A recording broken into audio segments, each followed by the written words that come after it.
el lenguaje simbólico. Otra cosa es el lenguaje de inminencia.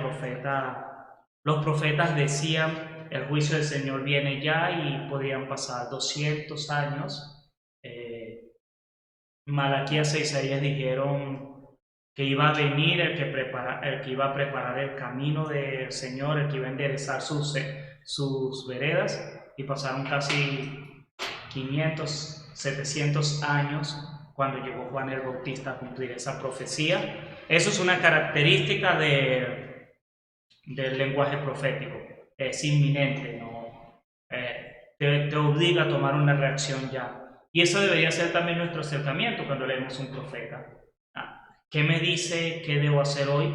¿Qué debo hacer ya? Y lo otro, bueno, lo de un único contexto predictivo, es que los profetas suelen ver los hechos no cronológicamente, sino con hechos como tal. El Señor va a traer un día de juicio, el Señor iba a venir a rescatar a su pueblo, y eso puede ocurrir en diferentes periodos. Por ejemplo, el hecho de Cristo: hay una primera venida, vino, se hizo hombre, luego murió, y va a haber una segunda venida, y eso va a completar toda la llegada del Mesías, 2 venidas.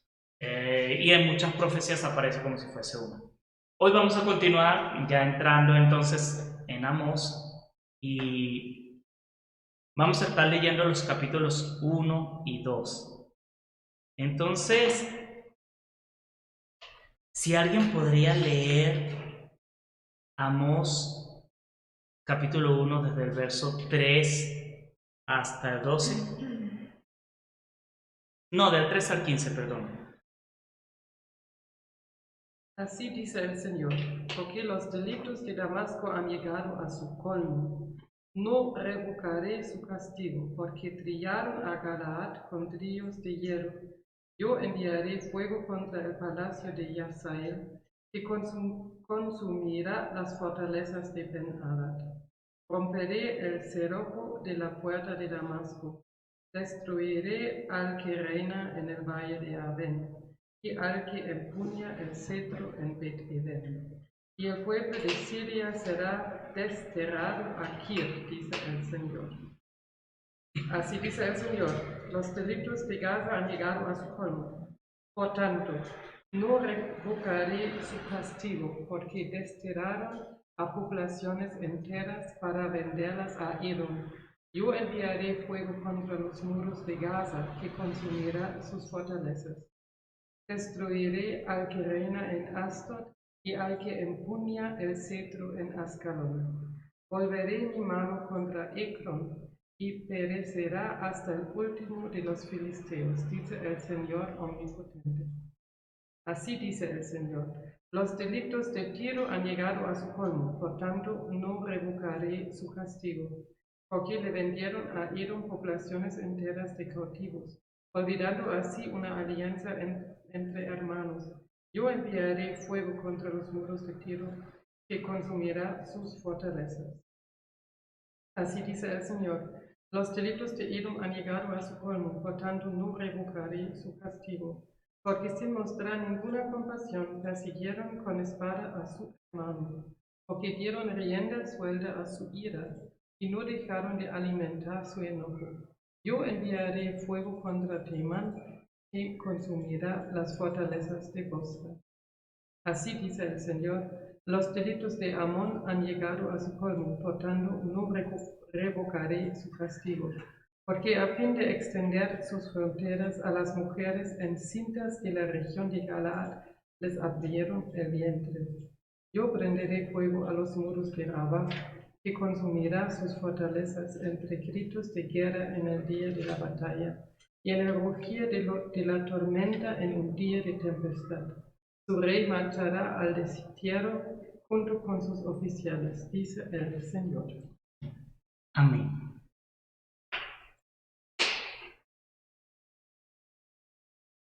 Cuando leen esas profecías, esos oráculos, esas profecías de juicio contra las naciones, ¿qué cosas se les ocurren? ¿Qué les viene a la mente? ¿O qué les llama la atención, mejor dicho? ¿Qué es la justicia del Señor? el Señor haciendo su justicia.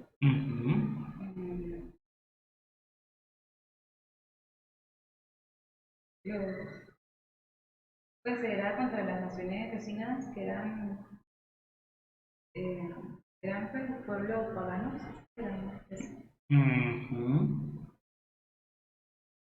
El Señor iba a hacer justicia. Es sorprende que todos en el mismo momento han llegado a su colmo con los delitos y que Él castiga a todos igual. Los va a castigar a todos por igual, por otras cosas. Y se nota que Dios no le gusta la injusticia contra otros hombres. Sí. ¿Qué más? ¿Qué más? ¿Qué más? ¿Qué más preguntas les pueden hacer? ¿Qué esas observaciones pueden hacerle al texto, a la manera en la que están redactados estos oráculos?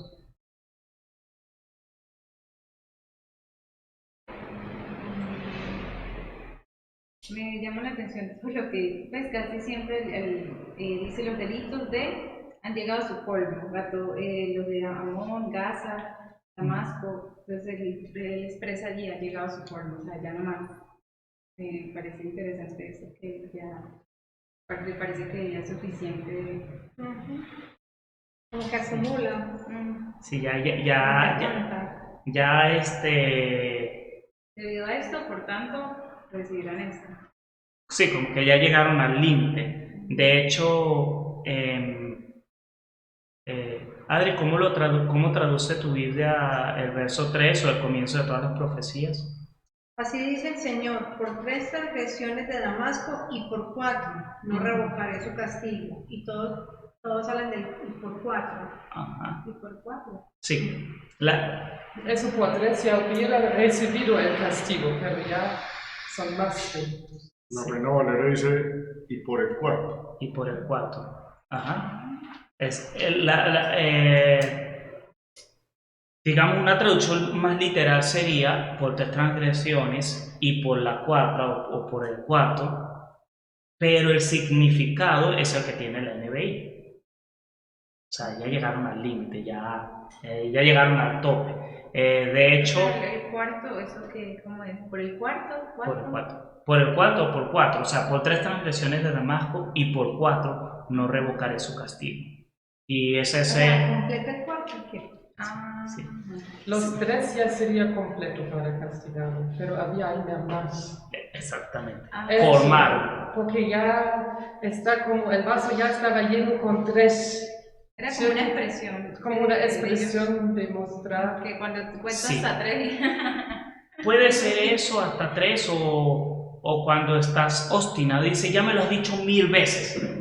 Es mentira, tú no has estado contando. No conozco a nadie que haya estado contando cuántas veces te lo han dicho. Claro. Pero es una expresión numérica, progresiva, y eso es lo que está diciendo la profecía. Es numérico, es progresivo, y quiere decir, llegamos hasta el límite, ya no aguanto más.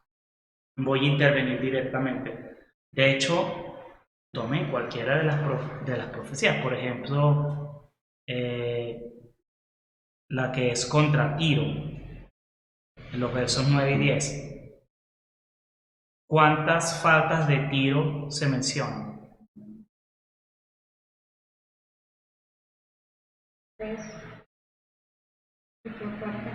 Y por 4. ¿Cuántas específicas? ¿Qué hizo Tiro según eso? Porque le enviaron a Adón poblaciones enteras de cautivos. Para haber entregado todo un pueblo cautivo a Edom y sin acordarse del pacto de hermanos. Exacto. No hay 4 faltas, o sea, no menciona 4 faltas, no dice falta 1, por la falta 2, por la falta 3. Menciona una falta representativa del pecado de Edom. Y esto lo digo porque este tipo de frases, de modismos de los profetas, no se leen literalmente. No es que yo me voy a poner a buscar, bueno, déjame ver cuáles son las 4 faltas de Edom o las 4 faltas de Tiro para saber qué juicio viene. O sea, simplemente es encabezado. Sí, es otra vez eso. De hecho, eso aparece en varias en varios otros profetas, y también aparece en otro libro varias veces. En Proverbios aparece. En Proverbios aparece este tipo de estructura poética. Vamos a ver si la...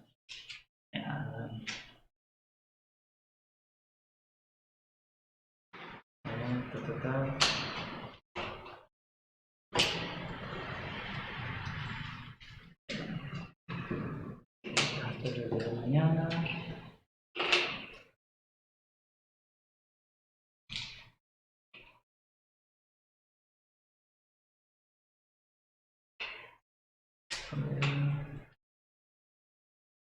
Bueno, por ejemplo, Proverbios 30, 30, 15, 16, 17, que dice: la sanguijuela tiene 2 hijas que dicen dame, dame, dame. Hay 13 cosas que no se sacian y una cuarta que no dirá basta. Es una expresión poética, es una expresión para decir, apuntar a cosas progresivas o cosas que van de menor a mayor, y en este caso el profeta Amós las está usando para una profecía que dice: esto es límite, llegaron al límite, hasta el tope. Como lo traduce, por eso la NBI no traduce la parte numérica, sino el significado. ¿Qué cómo es? ¿Cuál NBI? La NBI. Los delitos de han llegado a su colmo. Han llegado a su colmo, exactamente. Es una manera de decir: sus delitos me llegaron a su colmo, y este es un ejemplo.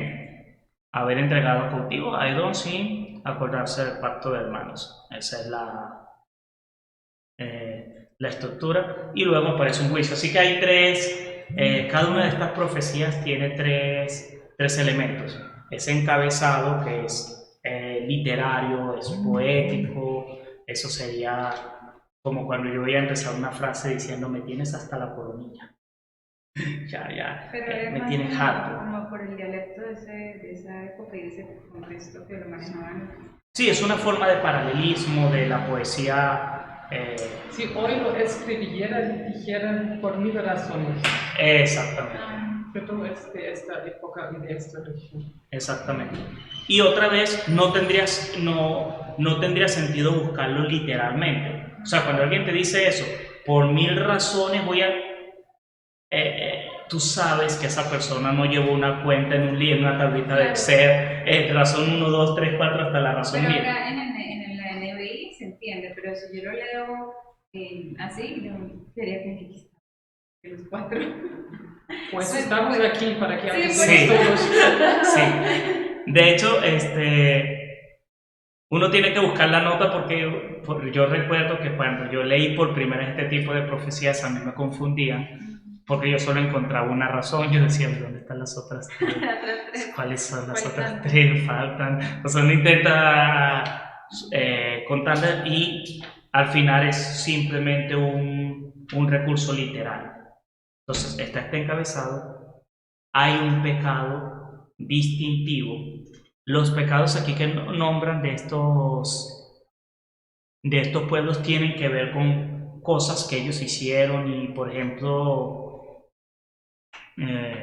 la que es contra Edom, que dice: así dice el Señor, por 3 transgresiones de Edom y por 4 no revocaré su castigo, porque con espada persiguió a su hermano y suprimió su compasión, su ira continuó despedazando y mantuvo su furor para siempre.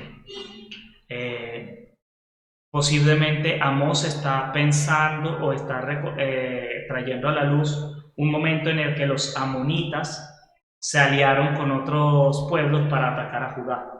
Entonces realmente en un momento Edom sí persiguió a su hermano y lo suprimió. O sea, de hecho, otro profeta, Abdías, da una profecía específica contra Edom, porque parece que históricamente los edomitas, cuando cayó Jerusalén ahí en el 605, que es la primera deportación, cuando sale cuando Daniel lo llevan a Babilonia, en eso los edomitas sacaron ventaja. Parece que se aprovecharon de los que huían, parece que intervinieron en el saqueo de alguna manera junto con los babilonios, y eso es lo que se está mencionando aquí. Así que cada una de estas profecías tiene un elemento histórico. Y por último, hay un juicio. Hay un juicio, una palabra de juicio, y casi todas apuntan a la destrucción y la desaparición definitiva de esos pueblos. ¿Alguna pregunta? ¿Cuántas veces hay una pregunta? Por 3 preguntas y una cuarta les responderé. Así que estas son las profecías que tienen. Una pregunta, así un ejercicio breve. ¿Qué imágenes aparecen en esas profecías? En la del capítulo 1. Imágenes o lo que Dios va a hacer, etc. En el castigo en total. En cada poesía, o en cada profecía, en cada... Bueno, se nota que sí, el lenguaje es simbólico, ¿cierto? Porque trillaron a Galaad con trillos de hierro. En 1:3. Esa es una imagen, trillar, es la imagen de... ¿De qué? Del tractor. En ese caso no con el tractor, pero de la máquina. Como si fuesen granos, como si fuesen cosecha. Es lo que uno hace, eso es trillar. La forma de castigar es enviando fuego sobre la casa y hacerlo.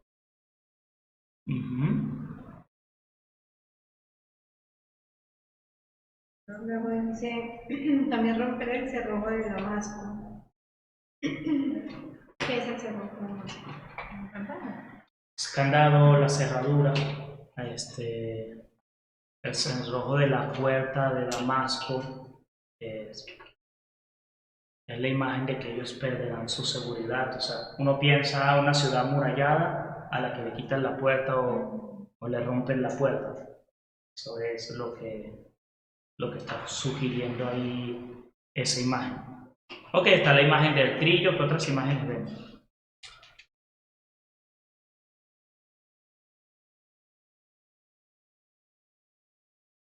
Vieron las mujeres de Galaad que estaban en cinta.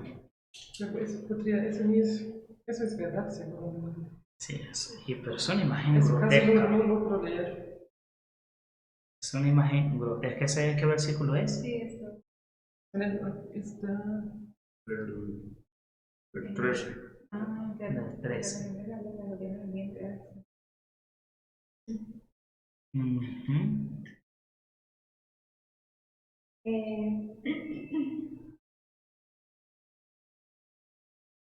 Ajá.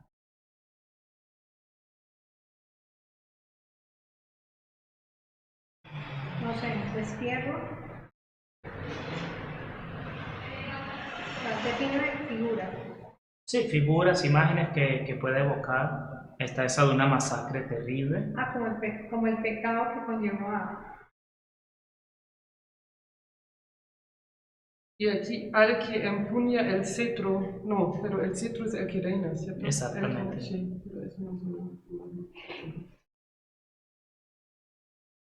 Exterminará el morador del valle de Abea, el que empuña el cetro de... ¿Cuál es ese? Estos son de los filisteos, de los filisteos, la imagen del juicio de los filisteos.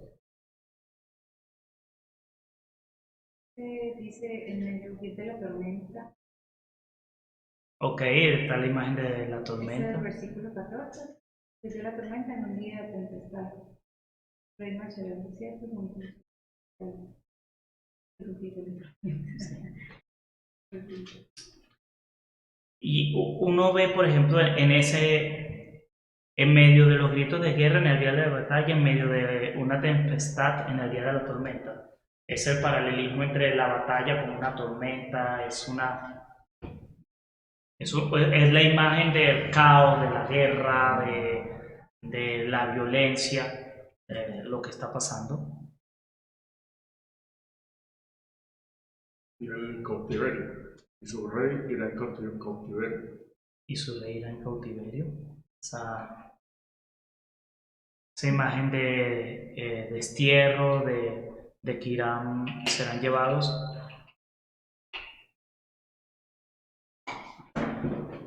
Faltan más imágenes. Hay muchas más.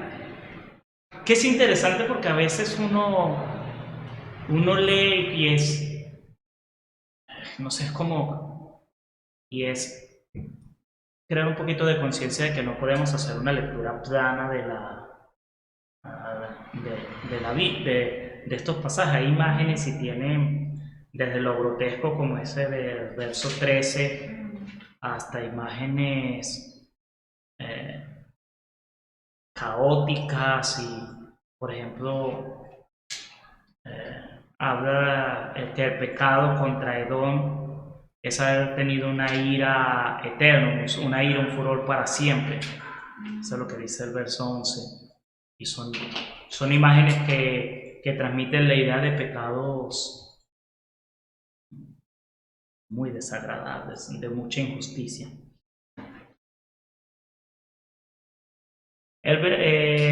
Completa esta profecía en los primeros 3 versos del capítulo 2. Así dice el Señor: por 3 transgresiones de Moab, y por 4 no revocaré su castigo, porque quemó los huesos del rey de Edom hasta calcinarlos. Enviaré pues fuego sobre Moab, que consumirá los palacios de Keriot, y Moab morirá entre el tumulto, entre gritos de guerra y sonido de trompeta. También extirparé al juez de en medio de ellos, y mataré a todos sus príncipes con él, dice el Señor. Ya si del capítulo 1:3 hasta el 2:3 hay ¿cuántas profecías?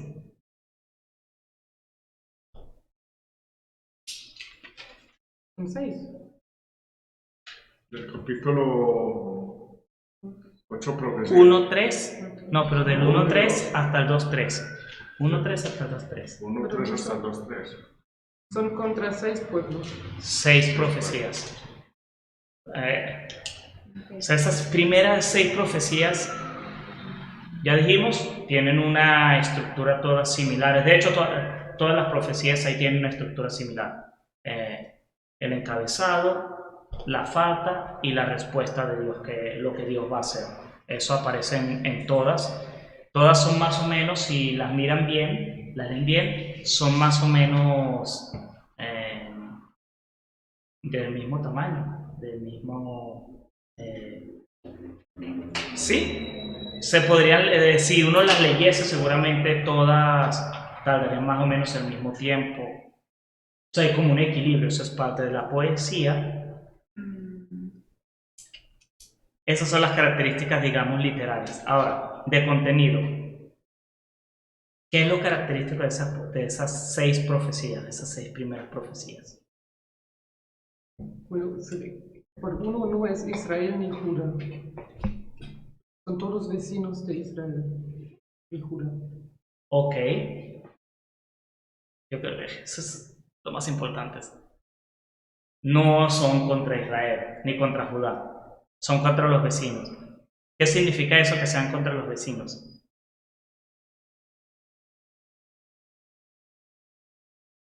Protege a su pueblo. Que proteja a su pueblo. Sí, eso es una... Dios está interviniendo. Que Dios no mira solamente a su pueblo, también nota que está pasando en otros pueblos y está actuando en los otros pueblos también. Sí. ¿Qué más podemos decir de esa idea? Porque para mí creo que es una idea importante en las profecías en estas profecías del Antiguo Testamento. Que Dios mira a otros pueblos, no solamente protege a sus pueblos. ¿Qué otras? O sea, que Dios mira a sus pueblos para darle la oportunidad de arrepentirse. No solamente a Israel y Judá.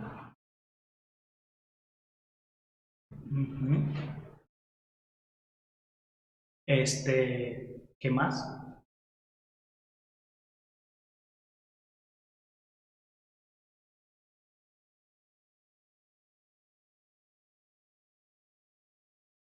que tiene paciencia para otros pueblos también. Ok, ahí estamos empezando a entrar a la idea a la que quiero llegar. ¿Tiene paciencia hacia otros pueblos? Y les perdona los pecados también. ¿No? Cuando Sí. no perdona, no hay enemigo. Miren, por ejemplo, em,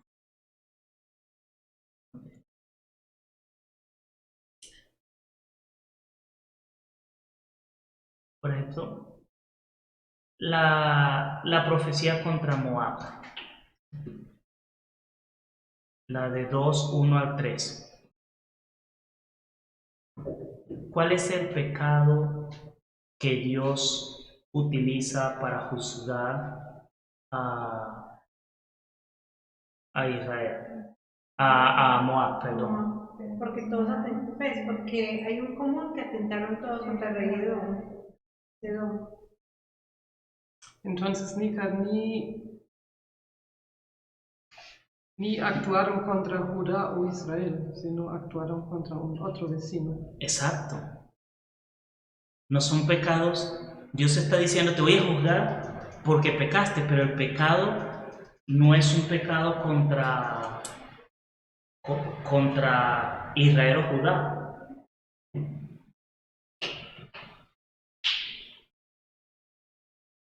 ¿Qué les dice eso sobre Dios? Que hace justicia con todos. Hace justicia con todos. ¿Qué más? Vamos a pensar en esa idea porque a mí me parece interesante. O sea, hace justicia con todos. ¿Qué más?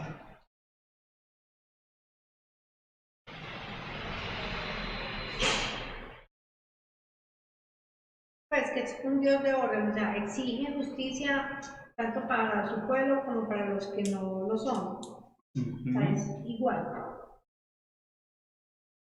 Sí. ¿Y qué nos habla eso del carácter de Dios, como Dios? Es un Pero además, No tiene pecado, que no tiene pecado, ¿qué más? tiene gracia sobre todo. Tiene gracia sobre todo. No, eso, bueno, el castigo es duro, no sé si. Sí, pero Yole, ¿por qué no te acercas aquí? Hay una silla. Aquí la tengo. pero no te vas a ver. La silla vacía. No, tú no te ves. Gracias, amigo. Bueno. Yo es que no quería verlo y sí.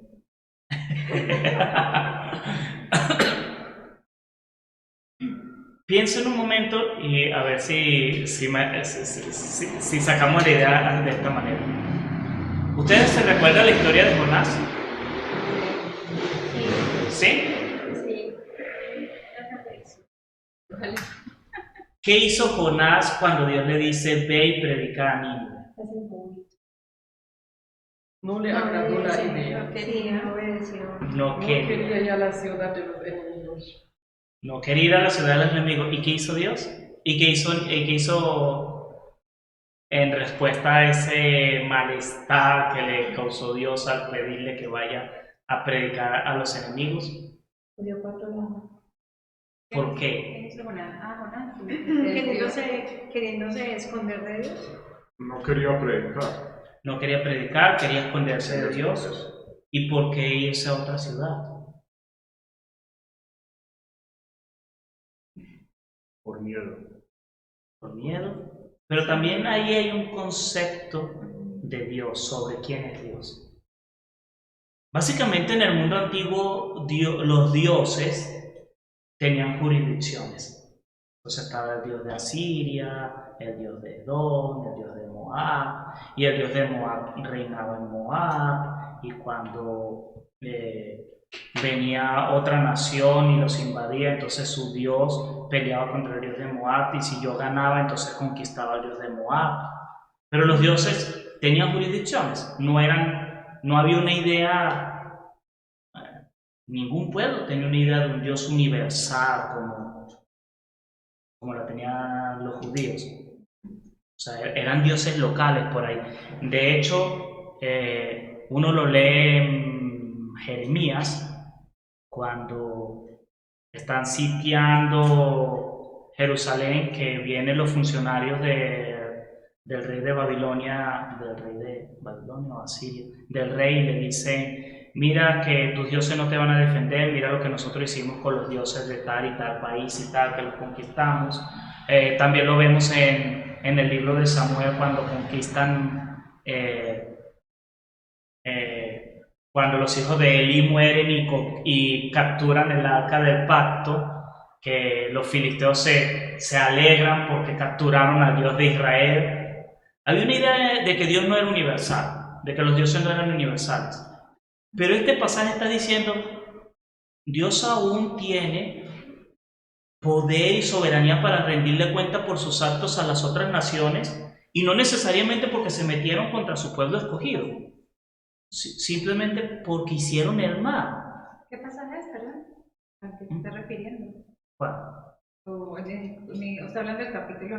estoy hablando del capítulo en general, o sea, que había una visión, y estas profecías contra estas naciones, especialmente estas que hablan de: yo te voy a destruir porque tú le hiciste daño a Edom o a otro. Dios está pendiente por la justicia, porque Dios es un Dios de justicia. No porque está relacionada porque es justicia, porque de mi pueblo, o porque se metieron con mi pueblo, entonces Dios reacciona. Pero si la gente hace injusticia pero no la hace hacia el pueblo de Dios, Dios se queda de brazos cruzados, porque ellos son paganos y que se maten entre sí. En este sentido, Dios tiene una intervención, y a veces se nos olvida porque creemos que la misericordia de Dios solo alcanza para los cristianos. Y Dios solo tiene misericordia, hace justicia a los cristianos, y al resto del mundo Dios no está mirando para otro lado. Dice: bueno, ellos no me buscan a mí. O sea, Dios es justo por naturaleza. Dios es Dios de justicia. Así que este tipo de profecía, y de hecho yo les invito a que lo consideren cada vez que las encuentren, cuando vean a Dios haciendo un juicio, por ejemplo, contra Tiro, contra Edom, contra Amón, contra Moab, que es porque Dios sí está pendiente de lo que estaba pasando en otras naciones.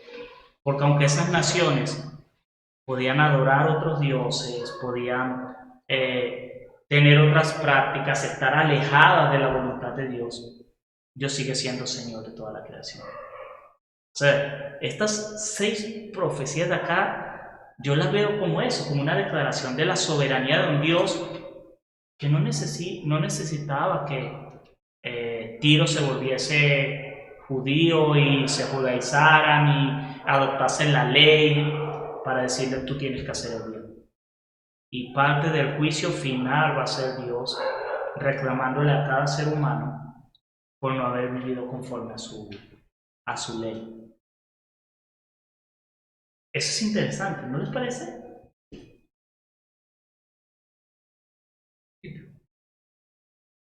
Yo a veces pienso que, y ya es una aplicación personal, que a veces nosotros creemos que solo Dios va a traer bendición y justicia a nuestra parcelita y el resto del mundo va a estar en oscuridad. Y yo creo que Dios tiene tiene una visión amplia de todo el mundo.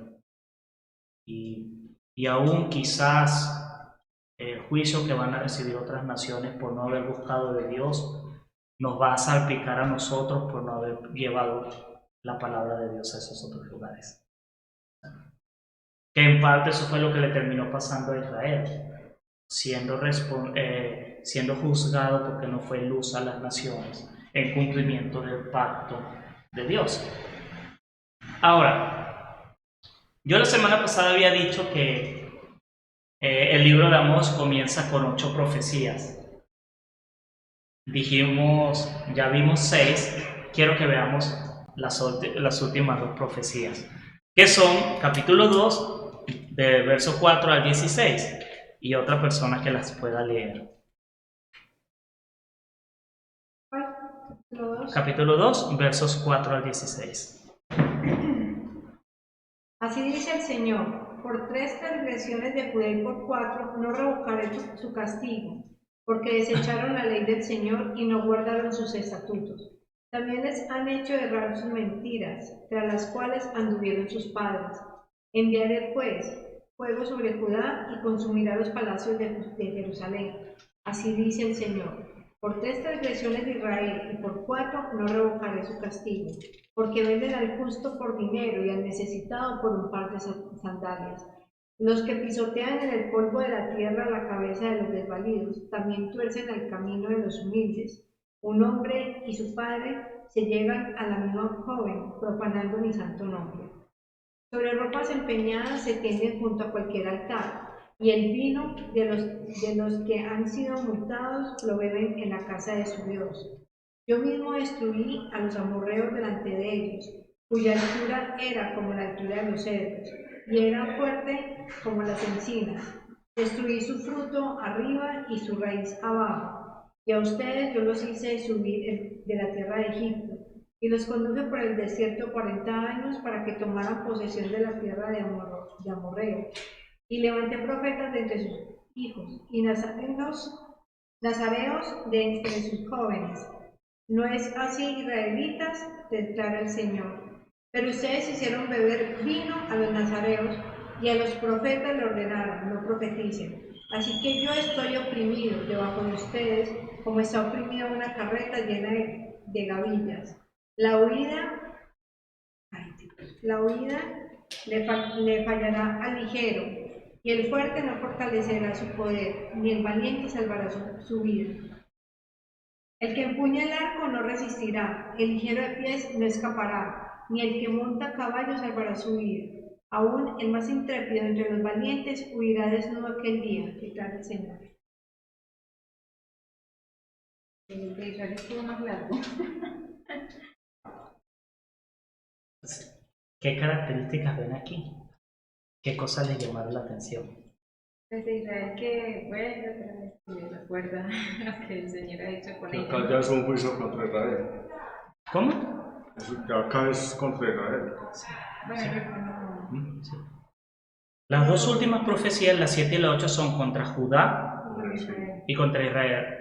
Recuerden que en este tiempo de, no sé si lo dije, pero cuando Amós escribe la profecía, estamos en ese momento histórico de lo que sería el reino dividido. Hay un reino del norte con 10 tribus y hay un reino del sur con 2 tribus, Judá y Benjamín, y Efraín y las demás tribus. Entonces, una profecía es contra el reino del norte y otra profecía es contra el reino del sur. Eso. ¿La profecía tiene la misma estructura que las anteriores? ¿Y Judas? Sí, pues. Sí, aquí los está juzgando porque sus pecados fueron como en contra de él mismo. O sea, aquí antes era como que entre ellos no se habían respetado pues la ley natural, digamos de esa forma. Pero aquí los empieza a juzgar es porque no reconocieron de que los sacó de Egipto por desagradecidos, porque, bueno, sí, faltaron más como a la palabra, a lo que ellos se supone que conocían. ¿Qué más? De eso que, pues de Israel, hay más cosas, porque veo que, como siempre lo han hecho los profetas, que recuerdan a Israel lo que Dios hizo por ellos. Siempre vuelve y recuerda. Y sí, o sea, lo que el Señor ha hecho por ellos, pero sin embargo Israel siempre decía de los oídos sordos. Y Amós está hablándole también a Israel sobre todo. Amós le predica al pueblo de Israel, o sea, su profecía se centra en Israel, a eso me refiero. Pero es básicamente la misma estructura. Ambas profecías comienzan con así dice el Señor, por 3 transgresiones y por la 4ª no revocaré el castigo. Hay una se nombra un pecado y luego el resultado del juicio. En el verso 5 para Judá es: enviaré fuego sobre Judá y consumirá los palacios de Jerusalén. Y lo mismo ocurre con la profecía de Israel, aunque es un poquito más extensa. Tiene la misma estructura: un encabezado, una declaración de juicio y después el juicio de Dios, o mejor dicho, una declaración del pecado y el juicio de Dios. Sí, son básicamente, esas son las 8 profecías, pero ¿qué otras cosas? Porque hay un par de cositas adicionales que Dios incluye en su mensaje tanto a la profecía de Judá como a la de Israel. ¿Qué otras cosas hacen a la vez diferente estas profecías de lo que se dijo contra Edom, contra Moab? ¿Qué diferente? Y se nota que está pasando dentro del pueblo, ¿cierto? Es mucha injusticia en Israel. Él mira como no protegen el pueblo, cómo se aprovechan. Y en el contra Judá es realmente la relación de Dios y ellos que no está correcto. Rechazaron la ley del Señor y no obedecieron sus preceptos. Entonces se nota que aquí se trata de otra relación que no está correcto. Acá entiendo que, por ejemplo, los otros que mencionaban acá son pueblos vecinos. Sí, pueblos, digamos, paganos, que no son parte de Y Israel. estos dos conocían al Señor, pero sin embargo también Dios hace justicia en ellos porque lo rechazaron. O sea, ellos no se salvan de la No se salvan. Pero ahí hay algo importante en lo que acaba de decir Ana.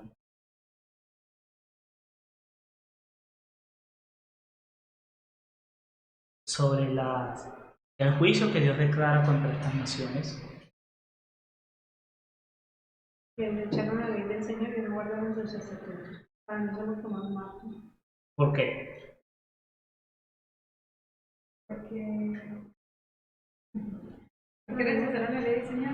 No. ¿Por qué te llama la atención ¿Por qué eso? me llama la atención? Por lo mismo que dice Ani, porque ellos eran conocedores del Señor, lo desecharon y igual pues siguieron pecando. Entonces fue como ya un pecado en contra del Señor.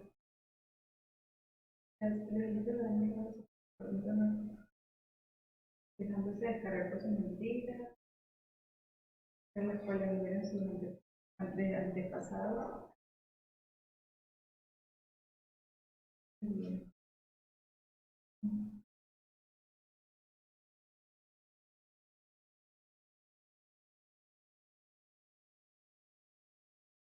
En las profecías, las 6 primeras profecías, entre la acusación está haber violado la ley de Dios, el pacto de Dios. No. ¿Por qué no? Porque eran paganos. Porque eran paganos. O sea, una de las cosas que los profetas siempre van a recordar es: ustedes rompieron el pacto de Sinaí. Dios hizo un pacto con ustedes. Entonces, y aquí es como una carga doble. Por un lado, es lo que dice Angélica: ustedes cometen injusticia, oprimen al pobre, hacen maldad, pero ustedes también violan la ley de Dios. Y ambas cosas siempre van a estar juntas. Si uno lee con detenimiento los profetas del Antiguo Testamento, siempre va a ver que están estas dos cosas de la mano, o sea, la justicia y la ley de Dios. O sea, porque si tú violas la ley de Dios, si tú eres un pueblo que se aparta del pacto de Dios, lo más probable es que te vas a apartar de la justicia social. Vas a empezar a aceptar soborno, vas a empezar a tratar mal a los demás. Y obviamente, si tú estás viviendo en injusticia, estás faltando a la ley de Dios. Eso es una mentira que hay gente que pretende tener justicia social sin tener una verdadera fe cristiana, o gente que quiere tener una fe cristiana sin importarle la justicia social. O sea, ambas cosas están entrelazadas. O sea, no existe tal como una fe tan personal, tan íntima que no afecte mi vida, mi entorno, que no afecte mi manera de relacionar. Así que una característica distintiva de los juicios que Dios hace contra Israel y contra Judá es decirle, miren, ustedes se están portando mal socialmente, pero también están violando la ley de Dios, están violando el pacto. Por eso, a diferencia de las profecías contra las otras naciones, que eran cosas específicas, ustedes mataron al hermano, ustedes hicieron esto, en estas está entrelazado el tema. Por ejemplo, entrelazan, desecharon la ley del Señor, pero han hecho errar en mentiras a los otros Es como peor esto, lo que ellos hicieron. Sí. Porque conocían la verdad, pues la ley, y aún así, pues, aún así no hicieron lo que ellos querían. De hecho, en otro pasaje, la Biblia lo dice que cuando tú pecas sin conocimiento de la ley, vas a recibir un castigo menos severo. No, el desconocimiento de la ley no te exime del castigo, pero vas a recibir un castigo menos severo que cuando pecas sabiendo, conociendo la ley. Si hay algo, y este pasaje nos lo recuerda eso. Miren, si supuestamente tú tienes una relación con Dios, vas a ser medido por eso. Vas a ser... Por eso meterse a cristiano es para valientes. Para estar seguro, es para valientes. Y hay otra diferencia más Uh-huh. que Dios recuerda que Él había hecho especialmente para este pueblo. Esa es. Y esa sí es monumental. ¿Dónde está eso? En ¿Dónde el 2, 9 y 10. 2, 9 y 10. Todo esto a pesar de que por ellos yo destruí a los amorreos, destruí su fruto arriba y sus raíces abajo, aunque eran altos como el cetro y fuertes como la encina. Yo mismo los hice subir desde Egipto y los conduje 40 años por el desierto, a fin de conquistar para ustedes la tierra de los amorreos. También levanté profetas de entre sus hijos y nazareos de entre sus jóvenes. Sí, por eso yo decía que, pues lo que recuerdo, que los profetas, ellos siempre le recuerdan a Israel, una y otra vez, y pues yo leo y otra vez le dice al pueblo de Israel. Claro que iban pasando generación tras generación, y pues ellos tampoco no cumplieron con el mandato que Dios les dio de que le enseñara a sus hijos, Entonces, por eso Dios tal vez, pues Dios puso a los profetas para recordarles al pueblo. Pero sí, en la Biblia, siempre cuando había una advertencia o algo, ellos les recordaba todo lo que Dios había hecho por ellos, con sus antepasados. Sí. Oye Israel, siempre recuerda. Sí, recuerda. De hecho, esa es la otra característica, digamos, importante. El Señor viene y juzga a las otras naciones y les dice, tú, tomando la palabra que usó ahorita Adriana, tú has violado una ley natural. Se supone que tú debes ser solidario, justo, cuidar a tu hermano. Esas son cosas naturales que deberían prevalecer en la cultura humana. O sea, sí, una moral, es una moral universal. Sí, digámoslo así, natural, una moral universal. Han violado esto y por eso los voy a juzgar. Cuando viene Israel y a Judá, les dice, miren, ustedes han violado esa ley, pero también había un pacto que especificaba la santidad del pueblo y ustedes lo violan. Y esos versículos 9, 10 y 11, si uno ve el 9 y el 10, cuando habla de destruir al amorreo, que eran fuertes, y lo describe muy poéticamente. Dice que eran altos como los cedros. ¿De qué altura es un cedro?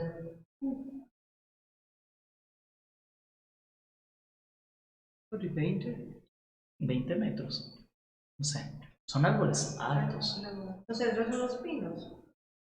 Es un, Cedros es son un pinos. Es un pino. Bueno, puede llegar hasta 30 metros. Un pino puede llegar a 30 metritos de 30 metros. O sea, ellos eran altos como los pinos. O sea, imagínense una persona. Y eran fuertes como las encinas, que son árboles más gruesos. El pino es alto, largo y una encina es. Y él dice, yo los destruí, su fruto arriba y raíz abajo. O sea, destruirle el fruto y la raíz a un árbol es inutilizarlo. Y luego dice, los conduje por el desierto. Y toda esta imagen que está diciendo Amós es una imagen que está recordando liberación de Egipto, desierto y conquista de la tierra prometida. Y eso se puede decir, yo les di un pacto en el que yo les daba una tierra y yo era el Dios de ustedes y yo los iba a proteger y ustedes me debían obedecer y ustedes deberían ser mi pueblo. Y aquí rápidamente recuerdan todo el panorama bíblico que les dio Angélica de los pactos y cómo Dios fue construyendo una historia de redención. Tienen que recordar eso. Eso lo tienen que ver en esos dos versículos. Todo eso. Esto también, algo que observo de acá, porque estoy hablándole a ellos, Israel les habla más también como, pues me llama la atención cuando la pregunta que dice acá, ¿acaso no fue así israelitas? Como más, no sé, comparándolo con cuando le habló a los otros. Acá fue como algo más directo, más personal, más, no sé. Es el Dios del pacto. Sí, Es íntimo. Ustedes son mi pueblo. O sea, tengo todo el derecho y por eso el reclamo. Y esto sería, usando la metáfora, es obvio que si yo cometo una falta con el vecino o con alguien que no es íntimo mío, esa persona me haga un reclamo, pero por lo general va a ser un reclamo bastante limitado, muy controlado. Pero si la falta es contra alguien íntimo, contra mi esposa o de alguien de la familia, lo más probable es que me tenga que sentar porque va a venir una descarga larga y está esa libertad porque hay una intimidad que me dice, hey, pero ya va, hay una relación, está faltando la confianza. Y les dice, además de que les recuerda todo el pacto, le dice, y les levanté profetas de entre sus hijos y nazareos de entre sus jóvenes. Ahora, los profetas son los que anuncian la palabra de Dios. Los nazareos sí son un poquito más...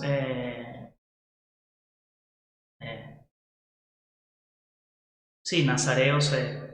¿Cuál es el otro nazareo famoso de la Biblia?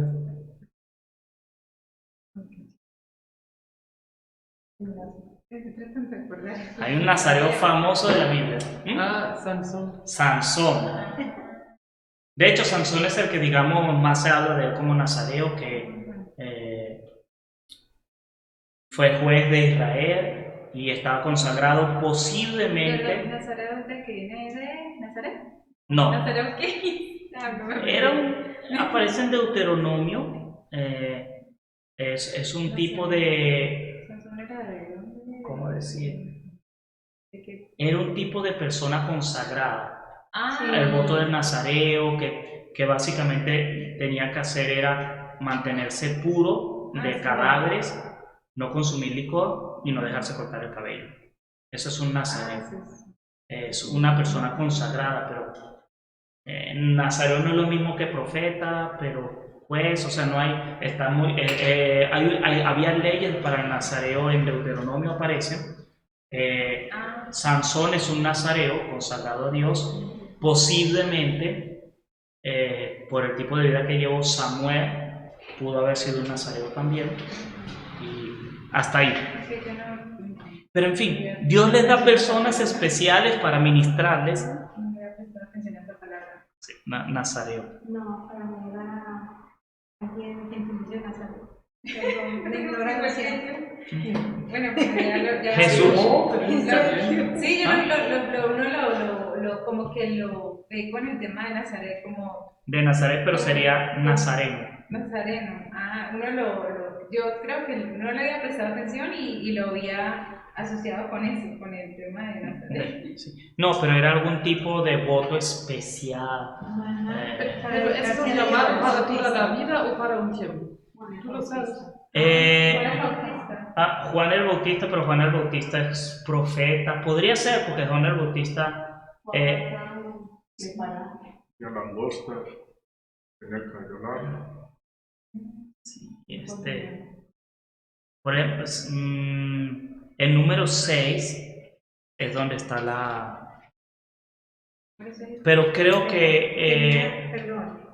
Debía cumplir tres requisitos: abstenerse de bebidas embriagantes y del vino de cualquier producto derivado de la uva. Está en número 6.4. Dejarse Ajá. crecer el cabello, señal principal en su congregación, 6.5. Y no tocar ningún cadáver ni aún el de su ser más querido. el nazareo era básicamente un voto para dedicarse al Señor. Y donde yo tengo entendido, parece que podía ser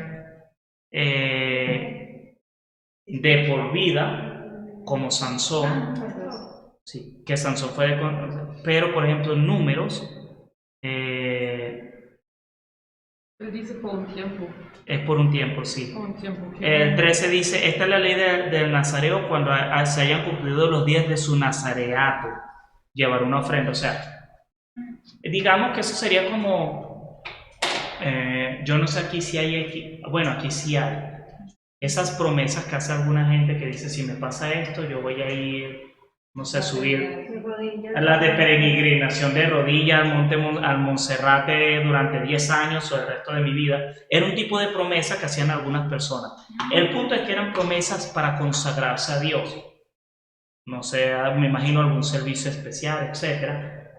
Otra vez, personas como Sansón fueron consagrados de por vida. Pero Sansón lo consagró fue la mamá. Se podía consagrar.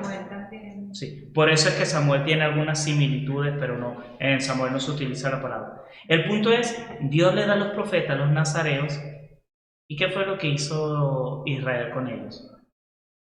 Se volaron de él al final. Le ayudaron a quebrar las promesas. Sí, dice, después de lo que dice Adriana, que las características de, Sí, ¿qué dice el verso 12? pero ustedes le hicieron beber vino a los nazareos y le ordenaron a los profetas, bueno, que le hicieron beber vino. Nazarenos y a los Los profetas que no no prohibieron. Sí. O sea, el profeta es el que tiene que hablar la palabra de Dios y le están diciendo cállense. Y el nazareo es el que no debe tomar vino y los hacen tomar vino. O sea, les rompen la consagración, les rompen el propósito. Y todo eso es porque no quieren vivir bajo la voluntad de Dios. Porque quieren perseverar en el pecado, porque quieren vivir a su manera. Cuando Amós predica, Israel es paradójico. Jeroboam, el rey de Israel, que es Jeroboam II, tuvo uno de los reinados más prósperos social y económicamente de Israel, pero también uno de los reinados de mayor decadencia moral y espiritual. O sea, es paradójico, no había prosperidad económica, material, pero había decadencia espiritual. Y seguramente parte de esa prosperidad venía de vivir bajo reglas que no eran las reglas de Dios, y es por eso está esta crítica que ustedes han destruido todo aquello que les podía recordar recordar que están haciendo mal. Y por eso el Señor termina dándoles este juicio de que van a huir, de que nadie se va a poder salvar, de que no van a resistir y todos van a pasar por un mal día.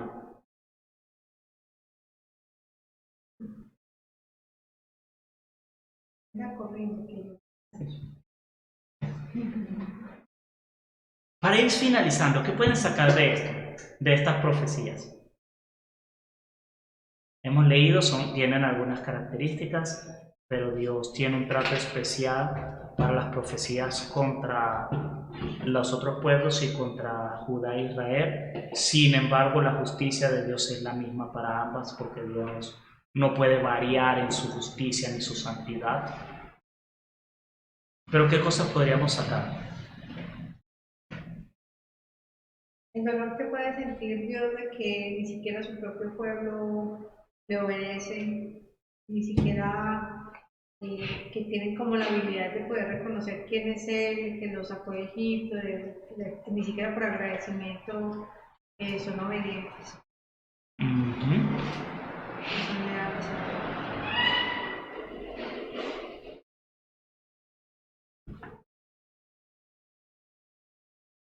¿Qué cosas pueden llevarse de ustedes para su vida? Bueno, una cosa que uno puede sacar es que si Dios juzga conforme la cosa que uno sabe de Él. ¿Cierto? Ok. Él juzga diferente a los Sí. que conocen solamente las leyes naturales, así lo dijiste, Sí. ¿cierto? Y Y al pueblo de Israel sí juzga conforme la ley de Dios.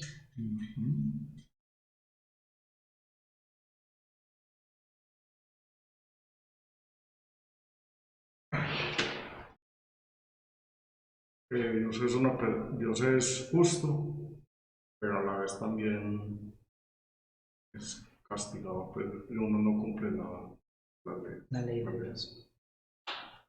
Sí.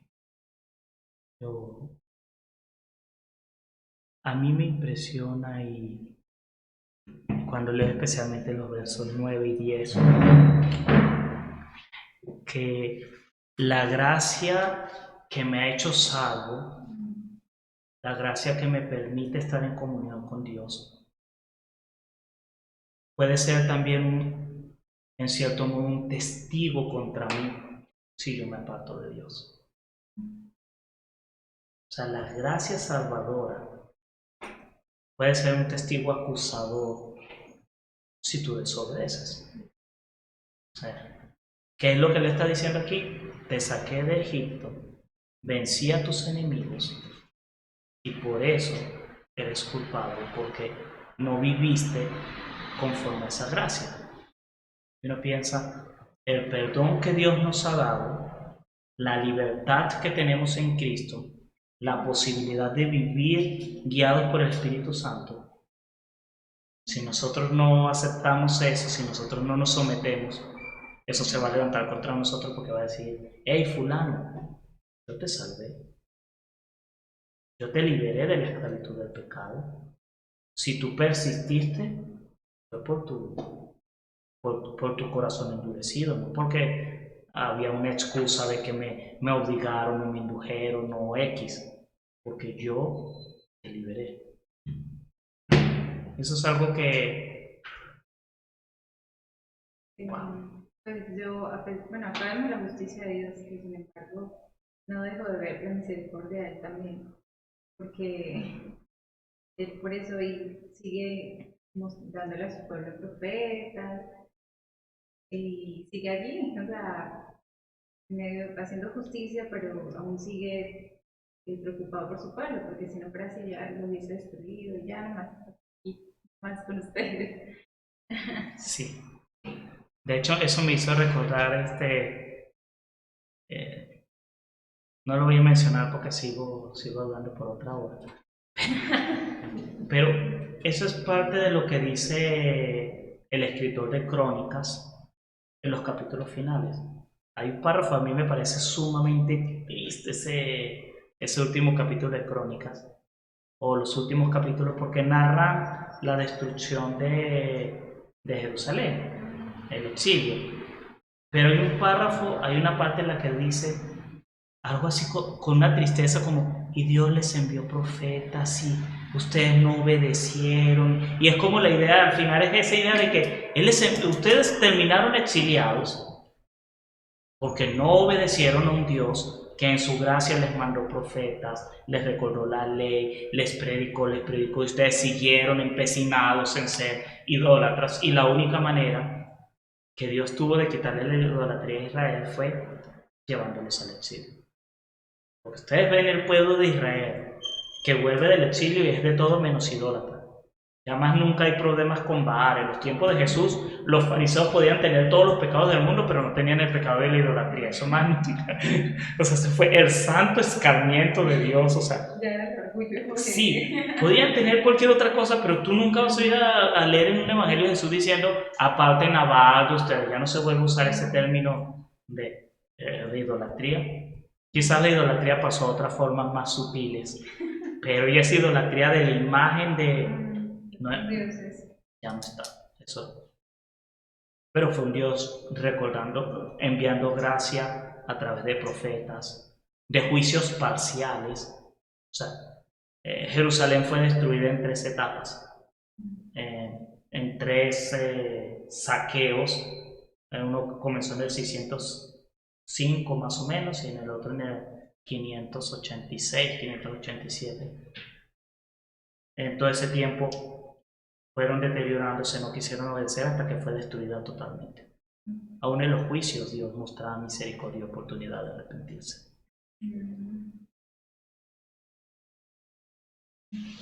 Y quizás 2 voluntarios, si no tienen más que decir, 2 voluntarios, que oremos, que oren recordando eso, esa bella expresión. Dios siempre tiene misericordia.